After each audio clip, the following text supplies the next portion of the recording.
So hello दोस्तों, आज की इस वीडियो में हम आपको सुनाने वाले हैं एक छोटी सी हॉरर स्टोरी। इस कहानी में जिसका मेन कैरेक्टर है उसका नाम है सरिका। तो सरिका 15 साल की थी। उसकी गर्मियों की छुट्टी आई, वो अपने दादा दादी के घर जाती है। वहाँ जाती है तो एक दिन वो अपने सहेलियों के साथ खेल रही होती है, तो उनकी सहेलियाँ कहती हैं कि चलो आम तोड़ने चलते हैं। फिर वो लोग आम तोड़ने के लिए जाती हैं। वहाँ पर वो लोग आम तोड़ रही होती हैं, तब उन लोग सरिका एक पत्थर उठाकर आम पर मारती है और आम पर लग जाता है। वो आम टूट कर नीचे गिरता है। वो आम लुढ़कते लुढ़कते पेड़ के पास जाता है। वहाँ पर एक पोटली पड़ी होती है, थोड़ी सी ज़मीन में गड़ी होती है, थोड़ी सी बाहर निकली होती है। आम उसी के पास जाकर गिरता है। सरिका आम उठाती है और आम उठाती तो वो देखती है कि वहाँ पर पोटली पड़ी। उसमें से वो आम उठाती है। आम उठाने के बाद वो वहाँ पर जो पोटली होती है उसकी नज़र उस पोटली पर पड़ती है। वो उस पोटली को उठाकर उसको खोल कर देखती है तो उसके अंदर एक कंगन होता है। वो उस कंगन को ले लेती है और आम भी ले लेती है। उसके बाद वो अपने घर जाती है।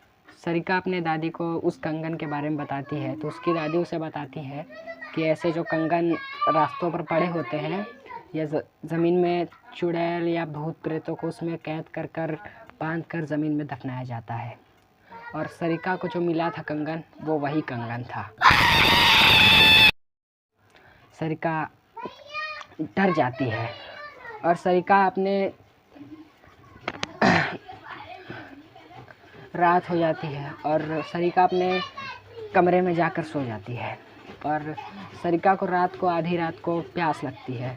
वो उठती है और उस टेबल की तरफ जाती है। टेबल पर पानी रखा था। टेबल पर से पानी उठाकर पानी पी रही होती है। तभी उसे एक औरत के रोने की आवाज़ आती है। वो थोड़ा आगे बढ़कर देखती है तो एक औरत रो रही थी। वो इतना डर जाती है कि वो अपने दादी के कमरे में जाती है अपने दादी को बताने के लिए, लेकिन उसकी दादी वहाँ उस कमरे में नहीं होती। फिर वो बाहर निकलती है और बाहर जाकर दादी को देखती है। दादी आंगन में पड़ी होती है बेहोश। वो डर जाती है और वो वहीं बेहोश हो जाती है। अगले दिन उसकी आँख खुलती है तो वो देखती है कि उसके दादी और उसके दादाजी दोनों उसके सामने बैठे हुए हैं। वो अपने दादी से पूछती है, दादी आप रात को कहाँ चली गई थी? मैं आपको ढूंढ रही थी, आप रात को बेहोश पड़ी थी आंगन में। तो दादी उसकी कहती हैं कि मैं कमरे में ही थी, मैं और तेरे दादाजी दोनों कमरे में ही थे, सो रहे थे।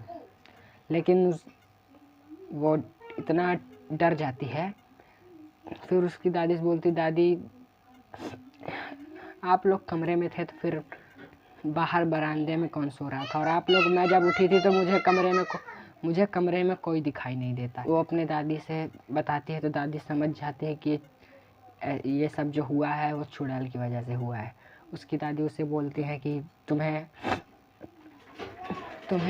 इसका एक तरीका है, तुम्हें उस चुड़ैल को वो जहाँ से आई है वहीं वापस भेजने के लिए तुम्हें एक तरीका है जिससे तुम उस चुड़ैल को वापस वहीं भेज सकती हो जहाँ से वो चुड़ैल आई है। वो उसकी दादी उसे एक मंत्र वाला तावीज़ देती है, उसके हाथों पर बांध देती हैं।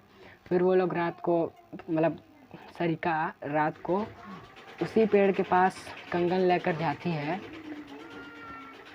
और उसे रास्ते में चलते चलते किसी के औरत के रोने की आवाज़ आती है।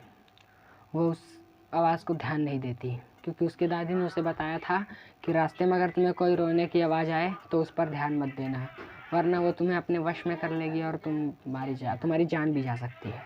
उसके बाद वो लोग सरिका वहाँ जाती है पेड़ के पास और उस कंगन को उसमें डाल देती है और उसे ज़मीन में दफना देती है। और उसके बाद उसे ऐसा लगता है जैसे कोई उसके पीछे है। उस कंगन को जब वो उस पोटली में रख रही होती है तब तो वो डर जाती है, पसीने से तरबतर हो जाती है, लेकिन उस कंगन को उसमें रखती है और आंखें बंद करके अपने घर दौड़ते हुए अपने दादा दादी के पास आती है। उस दिन के बाद से वो ठीक तो हो जाती है, लेकिन उस चुड़ैल का डर उसके अंदर से कभी नहीं जाता। अगर कहानी अच्छी लगी हो तो वीडियो को लाइक कर देना और चैनल को सब्सक्राइब कर देना प्लीज़, ताकि मैं ऐसे ही और हॉरर स्टोरी बना सकूं। मैं मिलता हूं तुम्हें अगली वीडियो में, तब तक के लिए बाय बाय। ठीक है, समझ गया, ठीक है।